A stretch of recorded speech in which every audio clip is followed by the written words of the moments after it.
84ರಿಂದ 50 kg ಬಂದೆ. ಆಮೇಲೂ ಸಣ್ಣಗೆ fit ಆಗಿದ್ದೀನಿ.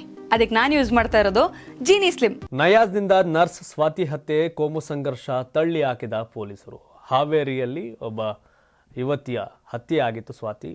ನಯಾಜ್ ಅನ್ನೋ ಯುವಕನನ್ನು ಬಂಧನ ಮಾಡಿದ್ದಾರೆ. ಆದರೆ ಈ ಪ್ರಕರಣ ಕೋಮು ಸಂಘರ್ಷ ಅಲ್ಲ, ಇದೇನೋ ಬೇರೆ ಇದೆ ಅಂತ ಹೇಳಿದ್ದಾರೆ ಪೊಲೀಸರು. ಹಾಗಾದರೆ ಬೇರೆ ಏನು ಎತ್ತ ಅಂತ ನೋಡೋದಾದರೆ, ಹಾವೇರಿ ಜಿಲ್ಲೆಯ ರಟ್ಟಿಹಳ್ಳಿ ತಾಲೂಕಿನ ಮಾಸೂರು ಗ್ರಾಮದ ಸ್ವಾತಿ ರಮೇಶ್ ಬಡಿಗೆರೆ ಎಂಬ 22 ವರ್ಷದ ಯುವತಿಯ ಕೊಲೆ ತೀವ್ರ ವಿವಾದಕ್ಕೆ ಕಾರಣವಾಗಿದ್ದು, ಸಾಮಾಜಿಕ ಮಾಧ್ಯಮಗಳಲ್ಲಿ ನ್ಯಾಯಕ್ಕಾಗಿ ಅಭಿಯಾನ ನಡೆಸಲಾಗ್ತಿದೆ. ರಾಣೆಬೆನ್ನೂರು ಆಸ್ಪತ್ರೆಯಲ್ಲಿ ನರ್ಸ್ ಆಗಿ ಕೆಲಸ ಮಾಡ್ತಿದ್ದ ಸ್ವಾತಿ ನಾಪತ್ತೆಯಾಗಿದ್ದಾಳೆ ಅಂತ ಕಳೆದ ಮಾರ್ಚ್ 3ರಂದು ಹಿರೇಕೆರೂರು ಪೊಲೀಸ್ ಠಾಣೆಯಲ್ಲಿ ಪ್ರಕರಣ ದಾಖಲಾಗಿತ್ತು.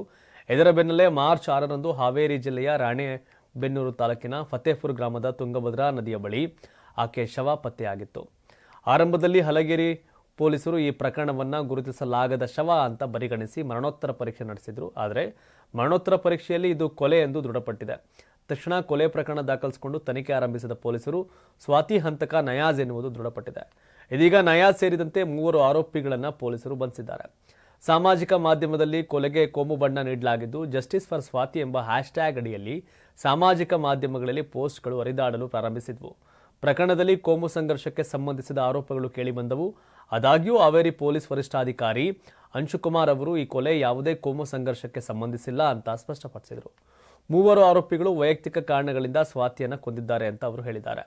ಆರೋಪಿ ನಯಾಜ್ ಹಿರೇಕೆರೂರು ತಾಲೂಕು ಹಳೆ ವೀರಾಪುರ ಗ್ರಾಮದವನಾಗಿದ್ದು, ಕೊಲೆಯಾದ ಸ್ವಾತಿ ಹಾಗೂ ಕೊಲೆ ಮಾಡಿದ 3 ಆರೋಪಿಗಳು ಹೋರಿ ಬೆದರಿಸುವ ಸ್ಪರ್ಧೆ ಅಭಿಮಾನಿಗಳು ಎನ್ನಲಾಗಿದೆ.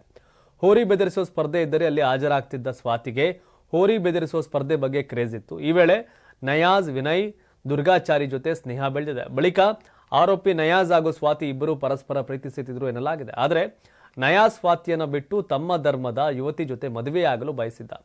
ಇದರಿಂದ ರೊಚ್ಚಿಗೆದ್ದಿದ್ದ ಸ್ವಾತಿ ನನಗೆ ಮೋಸ ಮಾಡಬೇಡ ಅಂತ ಜಗಳ ಮಾಡಿದ್ದಾಳೆ. ಇದರಿಂದ ಆಕ್ರೋಶಗೊಂಡ ನಯಾಜ್ ಹಾಗೂ ಇತರ ಇಬ್ಬರು ಸೇರಿ ಸ್ವಾತಿಯನ್ನು ಕೊಲೆ ಮಾಡಿ ತುಂಗಭದ್ರಾ ನದಿಗೆ ಹಾಕಿದ್ದಾರೆ ಅನ್ನೋದು ಪೊಲೀಸರ ಮಾಹಿತಿ.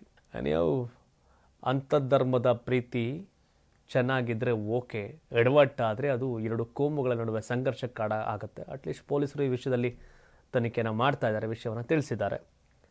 ಹಣೆ ಬರಗಳು. 84ರಿಂದ 50 kg ಬಂದೆ. ಆಮೇಲೂ ಸಣ್ಣಗೆ ಫಿಟ್ ಆಗಿದ್ದೀನಿ. ಅದಕ್ಕೆ ನಾನು ಯೂಸ್ ಮಾಡ್ತಾ ಇರೋದು ಜೀನಿ ಸ್ಲಿಮ್. ಸಣ್ಣ ಆಗೋಕ್ಕೆ ಜೀನಿ ಸ್ಲಿಮ್ ಯೂಸ್ ಮಾಡಿದೆ, ಹೆಲ್ದಿನೂ ಅದೇ. ನೀವು ಸಣ್ಣ ಆಗಬೇಕಾ, ಹೆಲ್ದಿ ಆಗಬೇಕಾ? ಹಾಗಿದ್ರೆ ಜೀನಿ ಸ್ಲಿಮ್ ಯೂಸ್ ಮಾಡಿ.